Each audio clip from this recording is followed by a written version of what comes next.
हिमालय की वादियों में बसा था एक सुनसान लग्जरी रिसॉर्ट, हिम दर्शन रिसॉर्ट। एक जमाने में वहां अमीर लोग छुट्टियां मनाने आते थे। हर कमरा आलीशान, हर कॉरिडोर चमचमाता हुआ। लेकिन अब सब सुनसान था। Retired hotel manager Shekhar Malhotra, 65 साल के सादगी पसंद इंसान, वो पिछले 3 महीने से अकेले ही इस रिसॉर्ट की देखरेख कर रहे थे। होटल बंद था, स्टाफ नहीं था, बस वो थे और वो बर्फीली खामोशी। शेखर को होटल से एक लगाव था। ये उनकी जिंदगी का बड़ा हिस्सा रहा था। हर दीवार, हर कमरा कुछ न कुछ कहता था। उस दिन मौसम कुछ अलग था। सुबह 11 बजे तक चारों तरफ सफेद चादर सी बर्फ बिछ गई थी। शेखर लकड़ी जलाकर हीटर ठीक कर रहे थे, तभी दरवाजे पर एक धीमी सी दस्तक हुई। ठक ठक। इतनी बर्फ में कौन आ गया? शेखर ने खुद से पूछा। दरवाजा खोला। सामने एक आदमी खड़ा था। काली जैकेट, बर्फ से भीगा हुआ, उम्र लगभग 40 के आसपास। नमस्ते, मुझे एक कमरा चाहिए। शेखर हैरान रह गए। माफ कीजिए, होटल तो बंद है, ये ऑफ सीजन है, उस आदमी ने मुस्कुराते हुए जवाब दिया। लेकिन मैं यहां पहले भी रुका हूं। कमरा नंबर 217 में। शेखर चौंक गए। 217? वो कमरा पिछले 15 साल से बंद पड़ा था। क्योंकि शेखर ने सोचा, नहीं, ये कैसे हो सकता है? शेखर ने उसे भीतर आने दिया। हीटर के पास बैठाते हुए पूछा, आपका नाम? मेरा नाम है आदित्य। आप कब ठहरे थे यहां? साल 2008। मैं अपनी पत्नी के साथ आया था।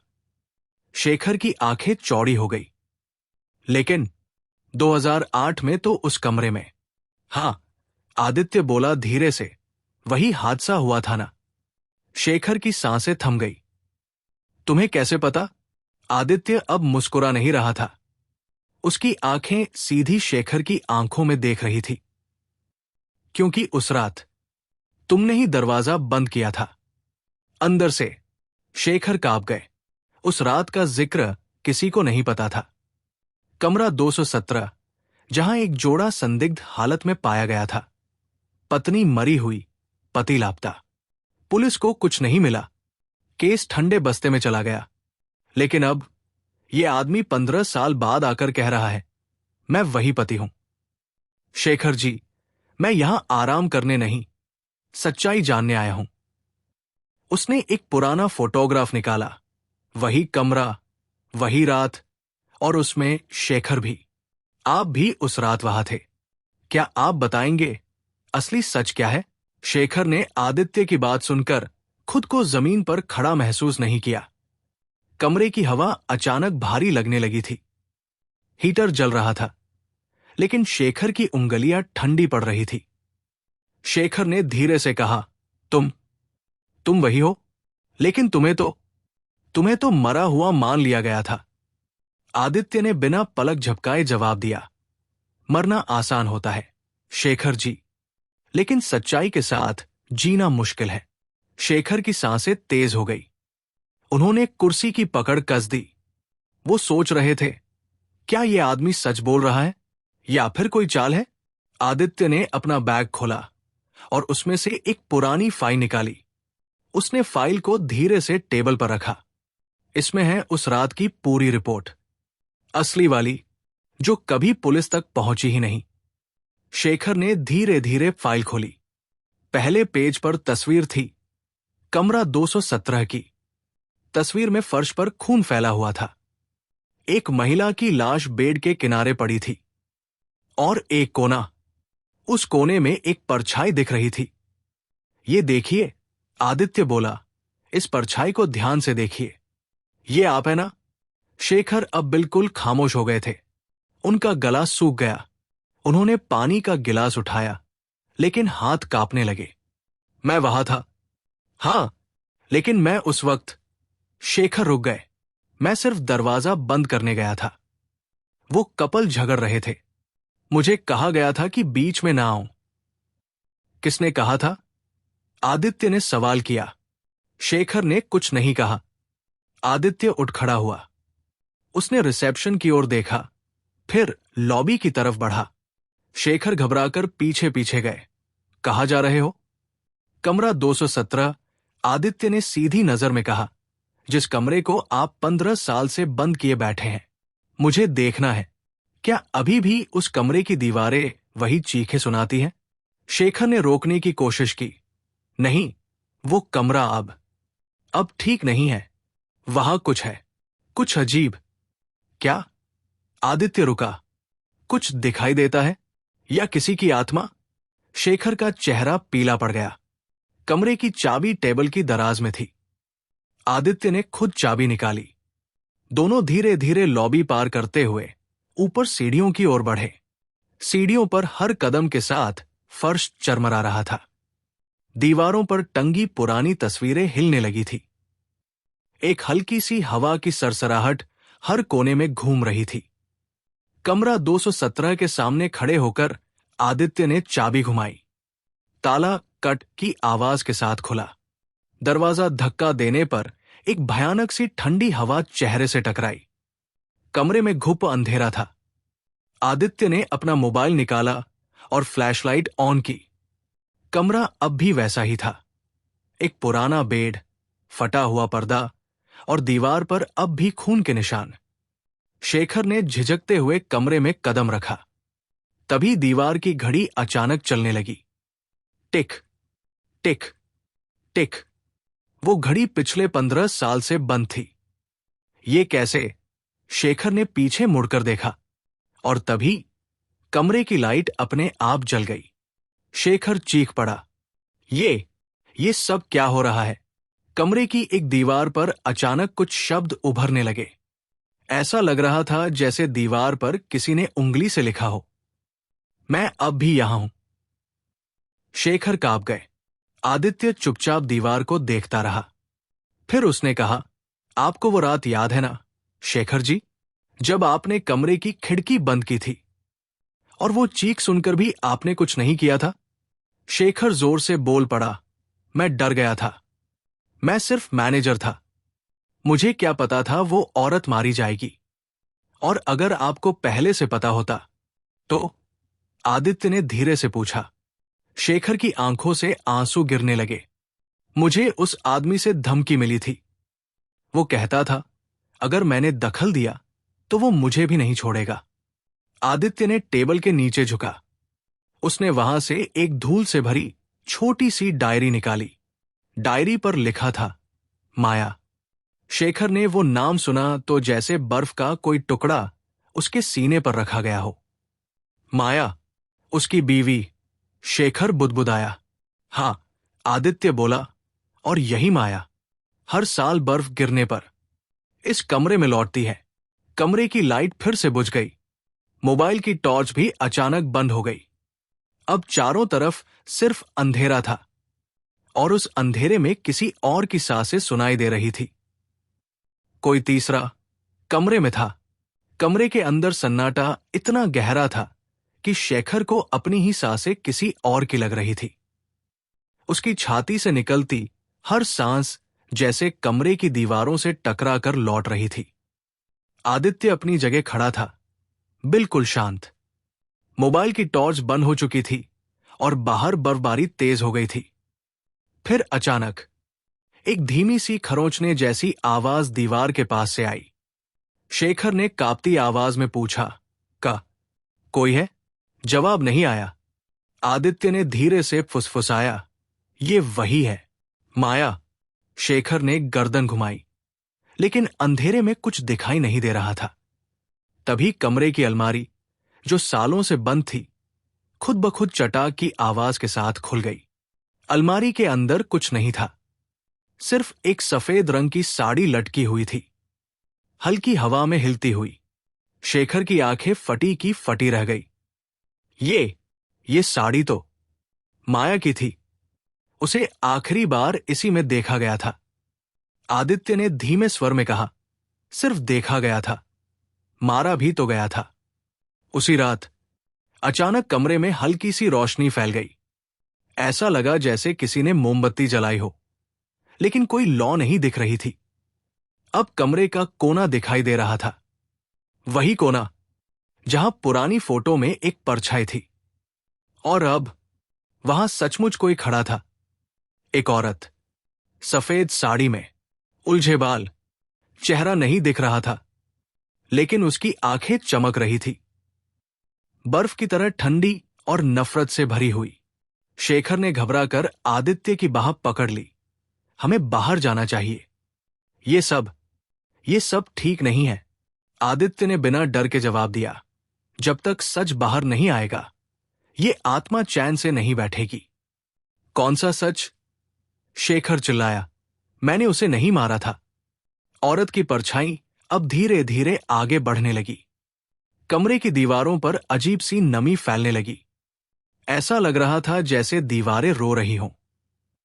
शेखर ने दरवाजा खोलने की कोशिश की, लेकिन दरवाजा अब अंदर से बंद था। आदित्य, दरवाजा नहीं खुल रहा। वो नहीं चाहती कि हम भागें, आदित्य ने ठंडी आवाज में कहा। और तभी औरत की परछाई शेखर के बिल्कुल पास आ गई। उसकी आंखें अब बिल्कुल पास से दिख रही थी। उनमें डर नहीं, दर्द था, नाराजगी थी। और उसने धीरे से फुसफुसाया। शेखर। शेखर के पांव कांप गए। उसने दीवार का सहारा लिया। तुम कैसे जानती हो मेरा नाम? परछाई ने जवाब नहीं दिया, बस एक तरफ इशारा किया, उसी अलमारी की ओर। आदित्य आगे बढ़ा और अलमारी के पीछे की दीवार पर हाथ फेरा। वहां एक दरार थी। ये दरवाजा है, आदित्य बोला। क्या? शेखर चौंका। ये एक सीक्रेट दरवाजा है, जिसके बारे में सिर्फ स्टाफ को पता था। शायद माया ने भागने की कोशिश की थी, इसी से। शेखर हकला कर बोला। लेकिन यह दरवाजा कभी नहीं खुला, क्योंकि किसी ने जानबूझकर इसे बंद करवाया और दीवार बनवा दी।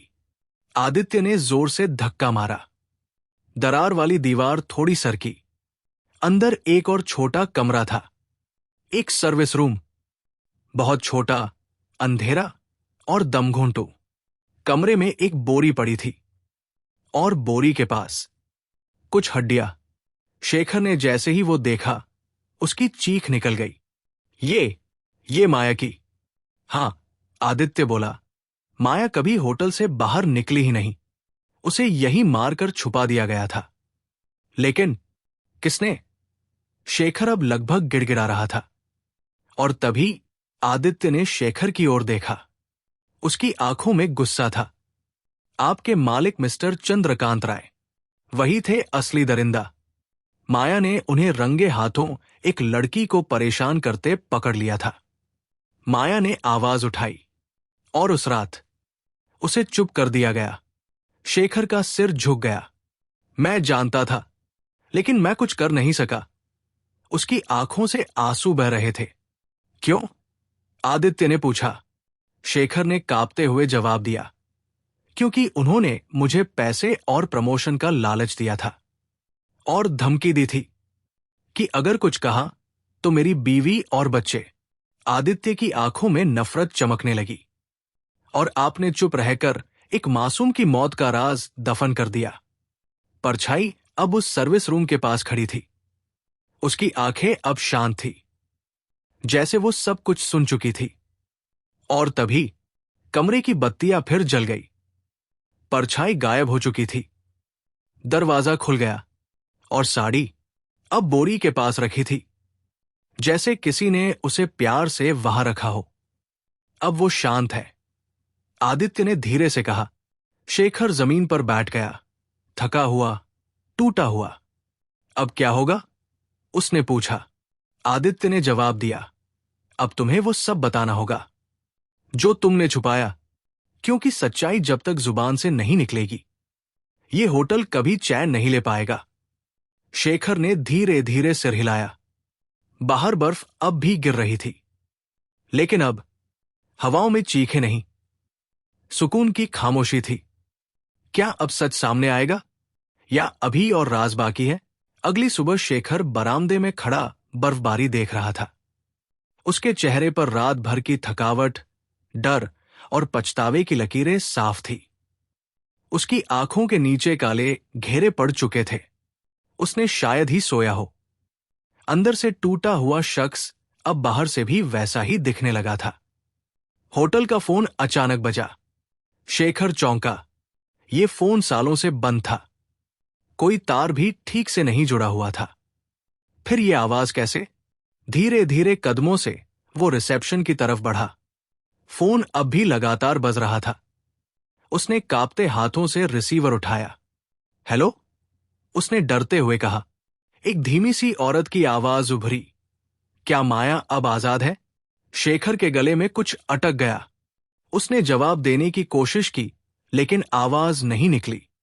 दूसरी तरफ से अब कोई बोल नहीं रहा था, लेकिन फोन लाइन पर सांसों की आवाज सुनाई दे रही थी, जैसे कोई बहुत पास खड़ा हो। शेखर ने हड़बड़ाकर फोन रख दिया। उसी पल होटल की घंटी बजी। मुख्य दरवाजे पर एक गेस्ट खड़ा था, एक और अजनबी, काले कोट में, कंधे पर बर्फ की हल्की परत, चेहरा लंबा, आंखें धंसी हुई। शेखर ने दरवाजा खोला। आपको किससे मिलना है? अजनबी ने मुस्कुराते हुए कहा। मैं यही रुका था, कई साल पहले। सोचा इस बार फिर आ जाओ। शेखर ने उसके चेहरे पर गौर किया। कुछ जाना पहचाना सा था, लेकिन याद नहीं आया। इस मौसम में होटल बंद रहता है, शेखर ने कहा। अजनबी ने जवाब दिया। कुछ जगह हमेशा खुली रहती है। अंदर से शेखर को बात अजीब लगी, लेकिन उसने दरवाजा खोल दिया। आपका नाम? शेखर ने रजिस्टर बढ़ाते हुए पूछा। उसने कलम उठाई और बड़े साफ अक्षरों में लिखा, नीरज राय। शेखर का दिल धड़कने लगा। राय? क्या आप? चंद्रकांत राय के बेटा हूं, उसने मुस्कुराकर कहा। शेखर का चेहरा पीला पड़ गया। नीरज ने वही बैठते हुए कहा।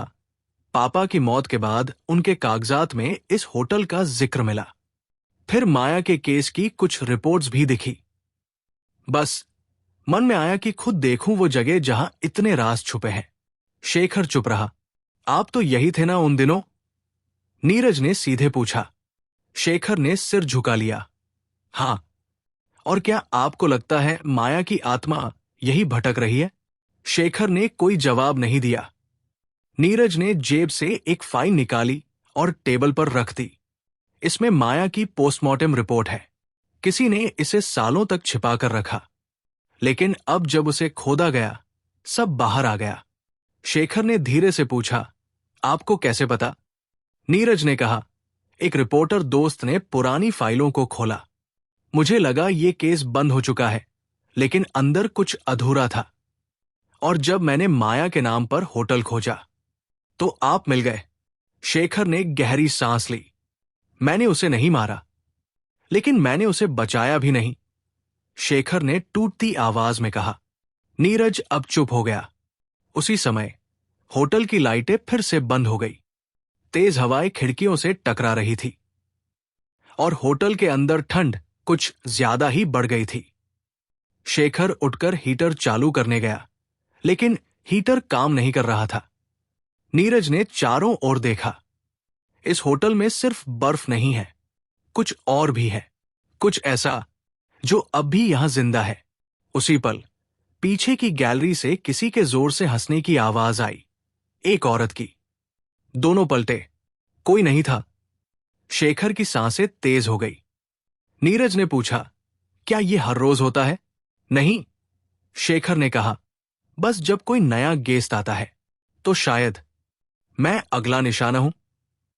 शेखर चुप रहा। उस रात नीरज अपने कमरे में सो गया। शेखर को नींद नहीं आई। वो लॉबी में बैठा रहा, अलार्म घड़ी की टिक टिक सुनता रहा। बार बार उसे लगता कि सीढ़ियों पर कोई चल रहा है। कभी दरवाजा हल्का सा हिलता, कभी खिड़की में परछाई सी दिखती। करीब 3 बजे रात शेखर उठकर किचन की तरफ गया पानी लेने, लेकिन जैसे ही वो पीछे मुड़ा, वहां नीरज खड़ा था। आंखें खुली, चेहरा शांत, लेकिन शरीर बिल्कुल जड़। नीरज, शेखर ने हैरानी से पूछा, तुम यहां क्या कर रहे हो? नीरज ने कोई जवाब नहीं दिया। फिर अचानक वो बेहोश होकर जमीन पर गिर पड़ा। शेखर भागा, उसे उठाया, लेकिन नीरज की आंखें खुली हुई थी, बिना पलक झपकाए, और उसके होंठों पर सिर्फ एक शब्द था, माया। शेखर ने तुरंत आदित्य को फोन किया। वो यहां है। फिर से शेखर ने घबराकर कहा। आदित्य की आवाज आई। तुमने कहा था सच्चाई बताओगे, लेकिन अब भी छुपा रहे हो। क्या मतलब? माया की हत्या चंद्रकांत राय ने की, ये सच है, लेकिन उसके साथ कौन था उस रात? शेखर अब पसीने में भीग चुका था। क्या उसके अंदर का सच बाहर आने वाला है? क्या माया की आत्मा अब शांत होगी, या फिर कोई और राज दबा है जो अब बाहर आएगा? होटल में अब अजीब सी खामोशी थी। बाहर बर्फ लगातार गिर रही थी, और अंदर जैसे हर चीज रुक गई हो। शेखर ने नीरज को उठाकर एक खाली कमरे में लिटा दिया। नीरज की आंखें अब भी खुली थी, मगर उसमें कोई होश नहीं था। ऐसा लग रहा था जैसे उसकी आत्मा कहीं और चली गई हो, और सिर्फ शरीर बचा हो। शेखर ने कमरा बंद किया और वापस रिसेप्शन की तरफ गया। रास्ते में उसे ऐसा महसूस हुआ जैसे दीवारों से कोई उसे देख रहा हो, जैसे हर कोना अब जिंदा हो गया हो। होटल की पुरानी तस्वीरें जो दीवार पर लटकी थी, अब अजीब सी लग रही थी। एक तस्वीर में वो खुद खड़ा था, लेकिन उसके पीछे कोई और था, एक धुंधली सी परछाई। उसने ध्यान से देखा, वो औरत की शक्ल थी। शेखर घबरा गया। वो दौड़ते हुए होटल के पुराने रिकॉर्ड रूम में गया। उस कमरे में सालों पुरानी फाइलें, गेस्ट रजिस्टर, सीसीटीवी टैप्स और कुछ टूटी फूटी चीजें रखी थी। उसने धूल में डूबी एक अलमारी खोली और एक काले बॉक्स से पुरानी डिस्क निकाली। वही रात, जिस रात माया की मौत हुई थी। वो डिस्क लेकर लॉबी में गया, जहां अब भी एक पुराना सीसीटीवी मॉनिटर लगा था। बड़ी मुश्किल से मशीन चालू की और रिकॉर्डिंग प्ले की। स्क्रीन पर पुराना होटल नजर आने लगा। फिर माया, वो रिसेप्शन से लॉबी की तरफ आ रही थी। उसके पीछे कोई आदमी, मगर चेहरा साफ नहीं था। फिर अचानक माया रुकती है, पीछे मुड़ती है, डरती है और भागने लगती है। शेखर की सांसें तेज हो गई। फिर स्क्रीन पर सीढ़ियां दिखती है। माया गिरती है और वही आदमी नीचे झुककर उसे घसीटता है। शेखर ने स्क्रीन को पॉज किया। वो चेहरा उसका अपना था। उसने अपनी ही आंखों में देखा। वो चौंक गया, पीछे हट गया, कुर्सी गिर गई। नहीं, ये नहीं हो सकता। ये कोई एडिट की गई फुटेज होगी, उसने खुद से कहा, मगर दिल मानने को तैयार नहीं था। उसी वक्त पीछे से एक आवाज आई, सच को कब तक दबाओगे? शेखर ने मुड़कर देखा। आदित्य खड़ा था। शेखर हक्का बक्का रह गया। तुम यहां कैसे? नीरज ने मुझे कॉल किया था, कहा था कि तुम कुछ छिपा रहे हो। और जब मैंने कॉल वापस किया तो उसकी आवाज किसी और जैसी लग रही थी। मैं समझ गया कुछ गड़बड़ है, इसलिए चला आया। शेखर ने कहा, आदित्य, मैंने माया को नहीं मारा, लेकिन उस रात मैं वहां था, सब देखा। चुप रहा। क्यों? आदित्य ने पूछा। डर गया था। चंद्रकांत राय होटल का मालिक था, और मैंने हाल ही में नौकरी शुरू की थी। उसने कहा था अगर मैं चुप रहूं तो सब ठीक रहेगा। और मैंने खुद को बचा लिया, मगर माया को मरने दिया। आदित्य ने गहरी सांस ली। तुम्हारी चुप्पी उसकी हत्या में हिस्सा थी। शेखर ने सिर झुका लिया। उसी समय कमरे की लाइट फिर चली गई। होटल एकदम अंधेरे में डूब गया। और फिर वो आवाज, वही औरत की हंसी। धीरे धीरे लॉबी में एक साया उभरने लगा। एक धुंधली आकृति, सफेद साड़ी में, खुले बाल, चेहरा आधा जल चुका, आंखें खाली और ठंडी। माया, शेखर ने फुसफुसाया। माया की आत्मा अब उनके सामने थी। आदित्य सन्न रह गया। उसका पूरा शरीर कांपने लगा। माया ने अपनी उंगली शेखर की तरफ उठाई। फिर उसकी आवाज गूंजी, तुमने मुझे मरने दिया। चुपचाप खड़े रहे, और अभी खुद को मासूम कहते हो? शेखर जमीन पर गिर पड़ा, मैं माफी चाहता हूं। प्लीज। माया धीरे धीरे उसके पास आई, लेकिन उसके चेहरे पर अब गुस्से के बजाय एक दर्द था। मुझे इंसाफ चाहिए, माफी नहीं। उसने आगे कहा, जो गुनहगार था वो मर चुका है, मगर जो गवाह था वो जिंदा है, और जब तक वो सच्चाई सबको नहीं बताएगा मैं आजाद नहीं हो सकती। आदित्य ने आगे बढ़कर पूछा, क्या तुम चाहती हो कि हम केस दोबारा खोलें? माया ने सिर हिलाया। उस रात की सारी रिकॉर्डिंग, फाइल्स, सब पुलिस को दो, और खुद को भी, तभी मैं यहां से जा पाऊंगी। फिर अचानक माया का साया धीमे धीमे हवा में घुलने लगा। होटल की लाइट वापस आ गई, खामोशी फिर लौट आई, लेकिन इस बार थोड़ी हल्की सी। शेखर उठा, उसका चेहरा अब रो रहा था। उसने कहा, मैं अब और नहीं भागूंगा। आदित्य ने उसका कंधा थाम लिया। नीरज अब होश में आ चुका था। उसने धीरे से पूछा, क्या माया गई? शेखर ने जवाब दिया, नहीं, अभी नहीं। जब तक इंसाफ पूरा नहीं होता तब तक नहीं। और अब उस शांत होते हिमालयी होटल में एक तूफान उठ चुका था, सच का तूफान। क्या शेखर अपनी गवाही देकर माया को मुक्ति दिला पाएगा? क्या पुराना केस फिर से खुलेगा, या फिर कोई और राज अब भी पर्दे में है? बर्फ अब धीरे धीरे पिघलने लगी थी। सूरज की रोशनी कई दिनों बाद होटल शांतिवन की खिड़कियों से झांक रही थी, लेकिन उस रोशनी में कोई गर्माहट नहीं थी, जैसे पूरा होटल अब भी बीते सच के बोझ से झुका हुआ था। शेखर एक बार फिर उसी लॉबी में खड़ा था जहां से सब कुछ शुरू हुआ था, पर इस बार उसकी आंखों में डर नहीं था, बल्कि एक ठान लेने वाली चुप्पी थी। 3 दिन बीत चुके थे। पुलिस अब केस फिर से खोल चुकी थी। पुराने रिकॉर्ड, सीसीटीवी फुटेज, दस्तावेज, सब कुछ उन्हें सौंप दिया गया था। शेखर ने खुद जाकर बयान दिया। पूरे शहर में यह खबर फैल चुकी थी कि शांतिवन होटल की एक आत्मा ने सालों पुराना राज उजागर कर दिया है।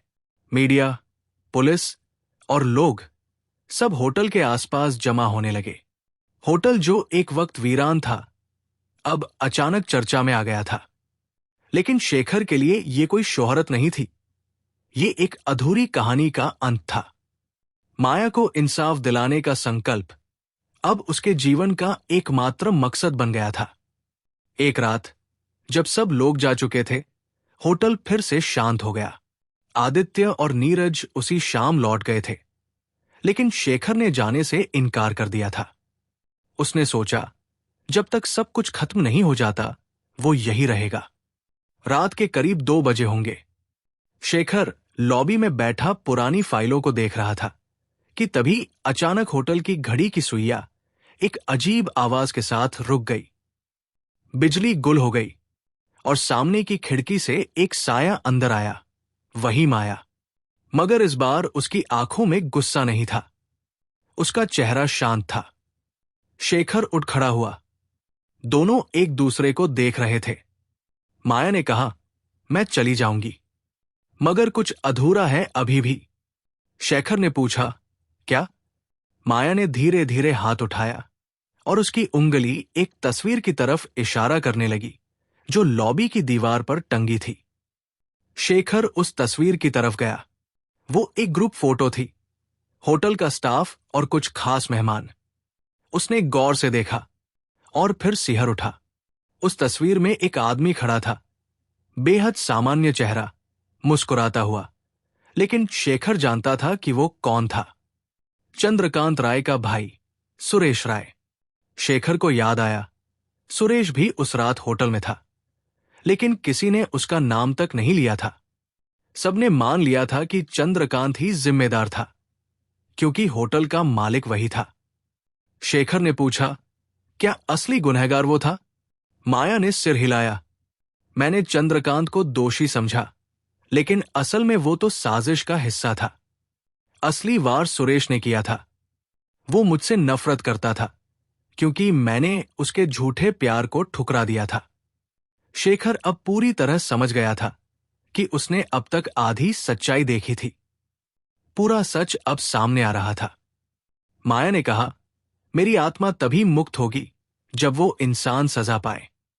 उसने अपनी पहचान बदली है। अब वो किसी दूसरे नाम से शहर में बड़ा आदमी बना बैठा है, पर उसके पाप अब और नहीं छिपेंगे। शेखर ने उसी वक्त पुलिस को कॉल किया। अगले दिन वो सारी जानकारी और तस्वीर पुलिस को दे दी गई। जांच तेज हुई और कुछ ही दिनों में सुरेश राय पकड़ा गया। सुरेश ने पहले तो सब इनकार किया, लेकिन जब सबूत और पुराने गवाह सामने आए तो उसने अपराध कबूल कर लिया। चंद्रकांत के साथ मिलकर उसने माया को मारने की साजिश रची थी, लेकिन असल में खून उसी ने किया था। कोर्ट ने उसे आजीवन कारावास की सजा सुनाई। उसी शाम जब फैसला आया, होटल शांतिवन की हवा में एक अलग सुकून था। कोई अजीब सी गर्माहट, कोई हल्की सी सुगंध, जैसे कोई आत्मा मुस्कुरा रही हो। शेखर फिर एक बार उसी लॉबी में बैठा था। खिड़की से बाहर देखा, हिमालय की पहाड़ियां अब साफ दिख रही थी। बर्फ की चादर अब ढलान पर थी और एक नई सुबह की शुरुआत हो रही थी। अचानक एक धीमी हवा चली और लॉबी की उस तस्वीर से माया की तस्वीर धीरे धीरे धुंधली होने लगी, फिर गायब हो गई। शेखर ने आंखें बंद की और मुस्कुरा दिया। एक आत्मा को मुक्ति मिल गई थी, एक गुनाह को सजा मिली थी, और एक आदमी जिसने सालों तक अपनी गलती को अपने अंदर दबाकर रखा, अब चैन की सांस ले पाया था। होटल शांतिवन अब सच में शांत हो गया था। कहानी खत्म हो चुकी थी, लेकिन उस बर्फीले पहाड़ों के बीच, जहां रातें लंबी होती हैं और साए गहरे, वहां किसी और कहानी की शुरुआत कभी भी हो सकती है। बिन बुलाया मेहमान अब हमेशा के लिए उस होटल की दीवारों में दर्ज हो गया था। इस वीडियो को लाइक करें, नीचे कमेंट करके बताएं कि आपको सबसे ज्यादा डर या सस्पेंस किस पल में महसूस हुआ। और हां, चैनल को सब्सक्राइब करना बिल्कुल न भूलें, ताकि अगली कहानी आपसे छूट न जाए। इस कहानी को लिखा था अमजद ने, और अगर आपको उनकी और कहानियां सुननी है तो चैनल पर जाएं। वहां और भी डर और सस्पेंस से भरपूर कहानियां हैं। यकीन मानिए, आपको वो भी उतनी ही पसंद आएंगी।